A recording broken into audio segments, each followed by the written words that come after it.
하나님의 말씀 로마서 4장 13절부터 18절까지 말씀 보겠습니다.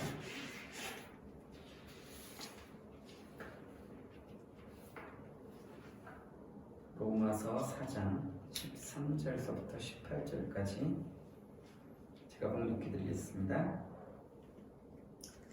아브라함이나 그 후손에게 세상의 상속자가 되리라고 하신 언약은 율법으로 말미암은 것이 아니요 오직 믿음의 의로 말미암은 것입니다.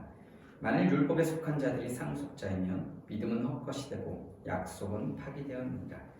율법은 진노를 이루게 하나니 율법이 없는 곳에는 범법도 없느니라. 그러므로 상속자가 되는 그것이 은혜에 속하기 위하여 믿음으로 되나니 이는 그 약속을 그 모든 후손에게 굳게 하려 하십니다.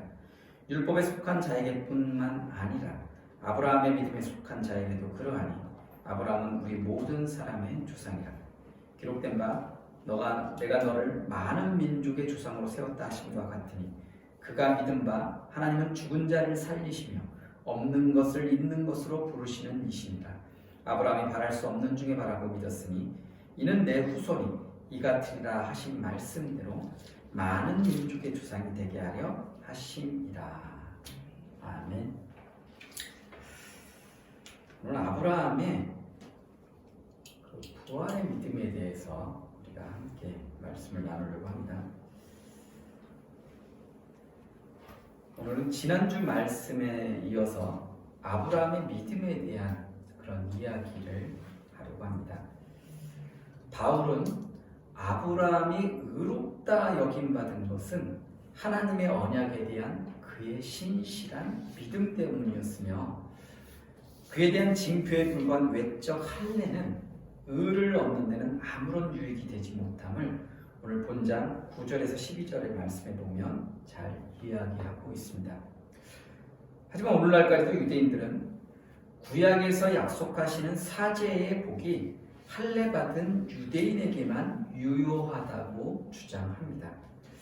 특히 카톨릭과 개신교의 사제에 대한 그 부분에 있어서 조금 차이가 있어요. 카톨릭 같은 경우는 우리 죄를 가지고 하나님 앞에 나가서 기도할 수 있는 것이 아니라 어떤 사도권을 가진 그리고 성자라 칭송받은 그런 사람들을 통해서 하나님 앞에 그 죄를 아뢰게끔, 그래서 그들의 그 손길을 통해서 그 죄가 용서받는 그런 거라면, 개신교는 이제 만인제사장 이렇게 해갖고 누구나 다 예수 그리스도의 이름으로 하나님 앞에 다 나아갈 수 있다고 그렇게 이야기를 합니다. 그래서 그런 것이 조금 카톨릭과 개신교와 좀 다른 부분이기도 합니다. 아무튼 랍비들의 전통은 믿음에 의한 의와 할례를 분리시키지 않는다라는 것.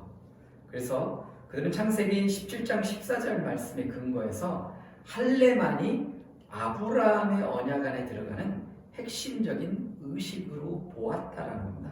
창세기 17장 14절 말씀이 뭐냐면 할례를 받지 아니한 남자 곧 그 포피를 베지 아니한 자는 백성 중에서 끊어지니 그가 내 언약을 배반하였음이니라. 그러니까 할례 받지 않은 자는 하나님께서 죽이신다는 거예요. 그렇기 때문에 이스라엘 사람들, 특히 유대인들은 이런 말씀들을 근거로 해서 믿음과 할례라는 것은 동일한 것이다라는 겁니다. 그래서 그것이 같이 어떻게 보면 할례가 없는 믿음이라는 것은 있을 수 없다라는 거예요. 그래서 할례와 믿음이 같이 있어야지 그것이 온전한 구원을 이룰 수 있다라는 거. 사도 바울 시대에 사도 바울을 공격하는 많은 유대인들이 이것을 갖고서 많이 공격을 했어요.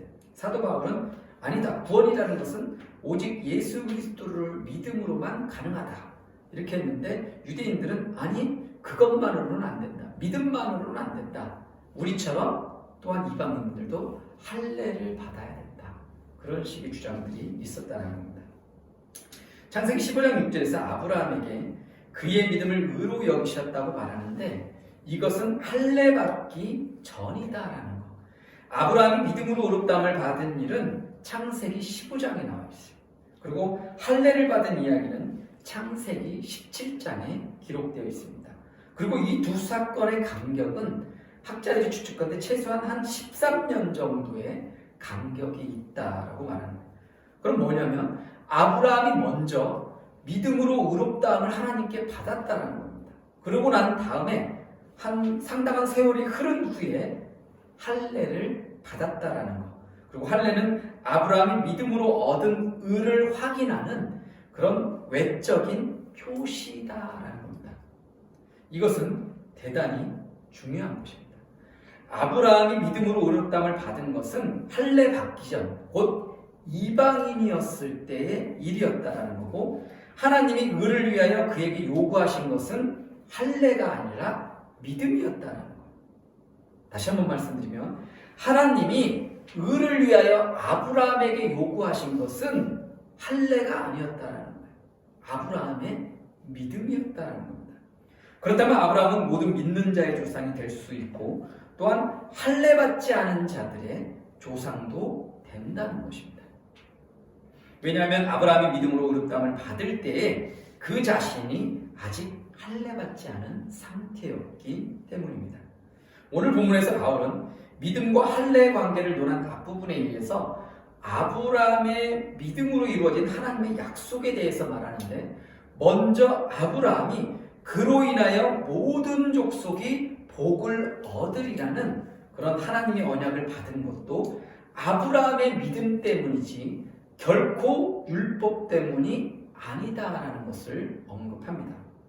아브라함과 맺은 하나님의 언약이 결과적으로 우주적인 메시아 통치를 의미하는 것은 분명하지만 그 언약의 유효성은 유대인들이 통상적으로 생각하는 바와 같이 율법과는 상관이 없다라는 것. 율법은 아브라함과 맺으신 하나님의 언약보다 대략 몇 년 후냐면 한 430년이나 뒤에 모세를 통해서 주어졌기 때문입니다. 결국 할례와 율법이라는 것 다 모두 다 믿음이 먼저였다는 거예요. 하나님께 아브라함이 의를 얻고 난 다음에 하나님의 백성으로서 외적인 표시로서 주어진 것이다라는 거예요. 할례도 마찬가지고 이스라엘에게 주어진 그 십계명의 율법이라든지 다른 율법들도 마찬가지였다라는 거예요. 즉 아브라함이 하나님으로부터 언약을 받은 것은 율법과 전혀 관계없이 이 믿음으로 말미암은 의를 통해서였다라는 것. 그는 이미 믿음으로 의로워진 자로서 약속을 얻은 것이지 율법 아래에 있는 자로서가 아니었다라는 겁니다. 또한 아브라함과 그의 자손들이 세상을 물려받을 상속자가 되리라는 약속을 받은 것은 율법에 근거한 것이 아니라 믿음에 의해 근거한 것이다라고 주장한다는 겁니다. 오늘 본문 13절 말씀에 보면 아브라함이나 그 후손에게 세상의 상속자가 되리라고 하신 언약은 율법으로 말미암은 것이 아니요 오직 믿음의 의로 말미암은 것입니다. 여기서 이 세상은 원래 가나안 땅을 의미합니다. 이것이 나중에 확대되어서 온 땅으로 이렇게 더 확대된 개념으로 나아가고 결국 종말론적인 관점에서는 다가오는 세상, 그러니까 전 세상을 다 많이 해. 다가오는 모든 세상을 의미하게 된다는 거예요. 그래서 이러한 세상에 대한 약속은 아브라함이 믿음으로 의롭다고 인정된 바로 다음에 주어진 것이다라는 겁니다. 그러므로 약속은 믿음에 근거한다라는 것. 약속은 율법과는 전혀 다른 영역에 속하며 약속은 하나님의 순수한 은혜의 선물이다. 우리가 구원도 뭐예요? 하나님의 은혜다라고 하죠. 그죠? 우리가 우리의 행위로 받는 것이 아니라 하나님의 은혜로 우리가 구원을 받는다. 마찬가지로 이런 모든 것이 다 하나님의 은혜다라는 겁니다. 그래서 16절 말씀에 보면 그러므로 상속자가 되는 그것이 은혜에 속하기 위하여 뭐로 돼요? 믿음으로 되나니 이는 그 약속을 그 모든 후손에게 굳게 하려 하시니라. 여기서 말하는 아브라함의 후손도 단순히 육체적으로 어떤 이스라엘 백성만을 의미하는 것이 아니다라는 거예요. 육체적인 후손만을 의미하는 것이 아니라 유대인이든 이방인이든 모든 믿는 자들을 포함하는 것이다라는 겁니다. 이것은 본문 17절 말씀에 나와 있듯이 하나님이 아브라함에게 아브라함이라는 새로운 이름을 주시면서 내가 너를 많은 민족의 조상으로 세웠다 하신 말씀에 그 사실이 또한 함축되어 있다는 겁니다. 더 나아가 여기에는 히브리서 기자의 기록처럼 이삭을 통한 아브라함의 시험 사건에서 아브라함이 부활을 기대했다고 해석하는 것과 같이 아브라함이 오늘 말씀에서도 예수 그리스도의 그 부활 사건을 의미하는 것이다라고 우리가 이해할 수 있다는 겁니다. 히브리서 11장 19절에는 어떻게 되어 있냐면 히브리서 11장 19절 말씀에는 그가 하나님이 능히 이삭을 죽은 자 가운데서 다시 살리실 줄로 생각한지라 비유컨대 그를 죽은 자 가운데서 도로 받은 것이니라. 그러니까 아브라함은 정말로 이삭을 죽이려고 했다는 겁니다. 왜? 비록 하나님의 말씀대로 내가 이삭을 죽이더라도 그 죽은 이삭을 누가 살려내신다는 거예요? 하나님이 살리실 것을 믿었다는 거예요. 그렇기 때문에 담대하게 하나님의 말씀에 따라서 이삭을 제물로 바칠 수 있었다는 겁니다. 인간적인 관점으로 볼 때 완전히 절망적인 그 상황이지만 그 상황에서도 하나님은 죽은 자를 살리시는 부활의 주시며 없는 것을 있는 것까지 부르시는 창조주 하나님이시라는 그 사실을 믿었다라는 겁니다. 인간에게 있어서 죽음보다 더 절망시키는 것은 없을 것입니다. 그러나 하나님께서는 그러한 죽음이 전혀 문제가 되지 않습니다. 하나님은 죽음에 생명을 주시는 분이시며 아브라함은 이러한 하나님의 능력을 믿었기 때문에 하나님의 약속을 받았을 때 그런 믿음이 약해지지 않고 더욱 견고해져서 하나님께서 약속하신 것을 능히 이루실 것을 확신했음을 알 수 있습니다. 하나님의 명령에 대해 목적지도 알지 못하면서 떠날 수 있었던 아브라함은 사실상 인간적인 그런 상식으로는 이해할 수 없는 그런 행동일 것입니다. 이것은 오직 하나님께만 소망을 둔 자만이 가질 수 있는 믿음이기 때문입니다. 그래서 한 신학자는 이런 아브라함의 믿음을 가리켜서 어떻게 표현하냐면 희망할 수 없는 것을 바라는 믿음. 이해되시죠? 희망할 수 없는 그것을 바라보고 믿고서 나아가는 것. 그게 아브라함의 믿음이었다는 거예요. 이러고 본데 믿음이라는 것은 자신이 가진 것을 바라보는 것이 아니라 철저히 하나님의 능력과 약속을 신뢰하며 모든 결과를 온전히 맡기는 것이라고 할 수 있습니다. 아브라함의 믿음이 단순히 일시적인 충동이나 막연한 것이 아니었음은 바울은 본문 19절 20절 말씀에서 이야기를 합니다. 오늘 말씀을 보면 그가 100세나 되어 자기 몸이 죽은 것 같고 사라의 태가 죽은 것 같음을 알고도 믿음이 약하여지지 아니하고 믿음이 없어 하나님의 약속을 의심하지 않고 믿음으로 견고하여져서 하나님께 영광을 돌리며. 오늘 읽지는 않았지만 18절 다음에 나오는 19절 20절 말씀이다. 아브라함의 믿음은 실로 대단한 것입니다. 그것은 하나님의 약속의 언약 안에서 주어질 어떤 기적적인 그런 기적에 대한 신뢰요, 가능성, 인간의 어떤 상식으로는 이해할 수 없지만은 그것을 뛰어넘는 그런 불가능한 것을 가능케 하시는 그 가능성에 기초한 모든 지상적인 희망을 초월하는 것이다라는 겁니다. 즉, 그것은 인간의 이성으로는 이해할 수 없는 하나님의 그 말씀을 액면 그대로 수용하는 것이었다는 것. 아브라함은 이런 믿음으로 하나님께 영광을 돌렸고 하나님은 자신이 하나님으로 인정을 받으실 때 하나님으로, 창조주 하나님으로, 또한 기적의 하나님, 능력의 하나님, 우리가 뭐 찬양할 때도 많이 고백하는 것처럼 그런 하나님으로 인정받으실 때에 영광을 받으신다는 겁니다. 다시 말해 하나님만이 전능하시며 절대 주권을 가지고 홀로 역사하신다는 사실이 인정되실 때 높임을 받으시는 것이다라는 것. 이처럼 아브라함은 모든 믿는 자의 조상입니다. 그는 단순히 역사상 한 개인이 아니라 하나님을 믿는다는 것의 의미를 결정해주는 원형이다라는 거예요. 그래서 우리가 믿음의 조상 아브라함 이렇게 말을 많이 하죠. 그 이유가 바로 여기에 있는 거예요. 아브라함의 그 믿음이 모든 믿는 자들의 표본이다라는 거예요.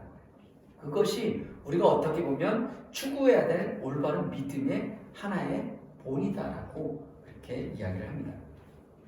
이런 관점에서 볼 때 아브라함의 신앙이 그에게 의로 여기심 바 되었다라는 것은 아브라함만을 위한 것이 아니고 이 원리는 하나님을 믿는 모든 자들에게 적용되고 특별히 복음에 나타난 하나님 곧 예수를 죽은 자 가운데서 살리신 그 하나님을 믿는 자들에게 적용되는 것이다. 바로 믿는 우리에게 동일하게 적용되는 것이다.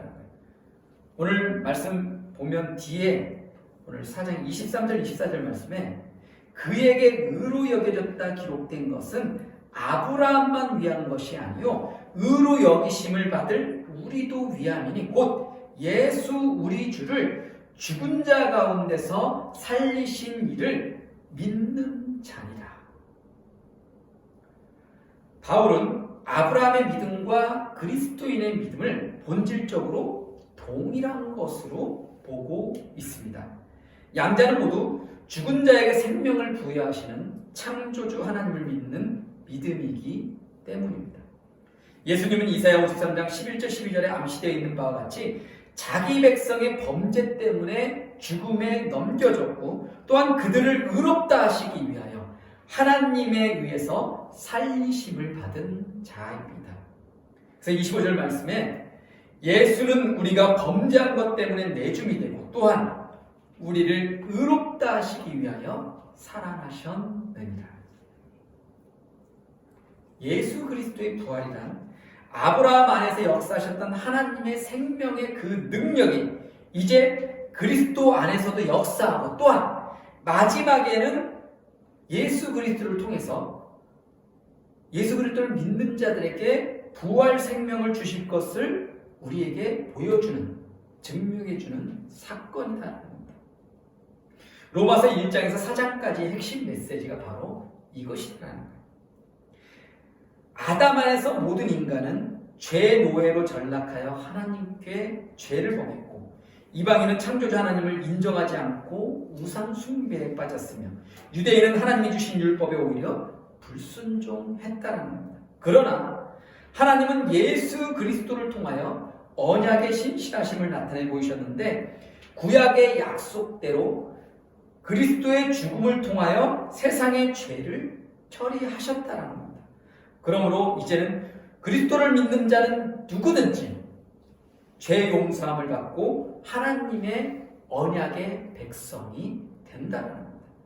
아브라함의 구속사는 할례와 율법과는 상관없이 믿음으로 의롭다함을 받은 자로서 모든 믿는 자들의 조상이 된다는 것입니다. 그렇기 때문에 아브라함의 그 부활의 믿음이 그만큼 중요하다라는 거예요. 그리고 그 부활의 믿음처럼 우리도 또한 예수 그리스도의 그 십자가의 죽으심과 그 부활하심을 우리가 지금 믿고 있습니다. 그리고 마지막 때에 우리도 예수님처럼 어떻게 새로운 영과 육으로 어떻게 해요? 우리가 부활할 것을 믿는다라는 거예요. 그래서 우리가 다시금 하나님 앞에 부활의 그 몸으로 나아가고 하나님 나라에 들어감을 얻게 된다라는 겁니다. 그 부활을 믿는 그 신앙을 갖고 있기에 기독교가 위대한 것이고 기독교가 세상을 바꿀 수 있는 것이다라는 것. 그래서 우리 모두도 그런 부활의 믿음을 굳게 믿으며 살아갈 수 있는 그런 삶이 될 수 있기를 간절히 소망합니다. 기도드리겠습니다. 거룩하신 하나님, 오늘 아브라함의 부활의 그 믿음을 우리가 말씀을 통해서 한 번 더 살펴보며 이야기를 나누었습니다. 우리에게도 또한 이러한 부활의 믿음을 허락하여 주시고 그 믿음 변치 않게 하시고 예수 그리스도의 그 부활과 또한 예수 그리스도를 믿는 자들은 또한 죽지 않고 영원히 부활하여 하나님 나라에 이를 것이라는 것을 우리가 확신하며 나아갈 수 있도록 도와주시옵소서. 그래서 그 부활의 신앙으로 이 세상을 넉넉히 이겨나갈 수 있도록 도와주시옵소서. 이 모든 우리 주 예수 그리스도의 이름으로 기도드립니다.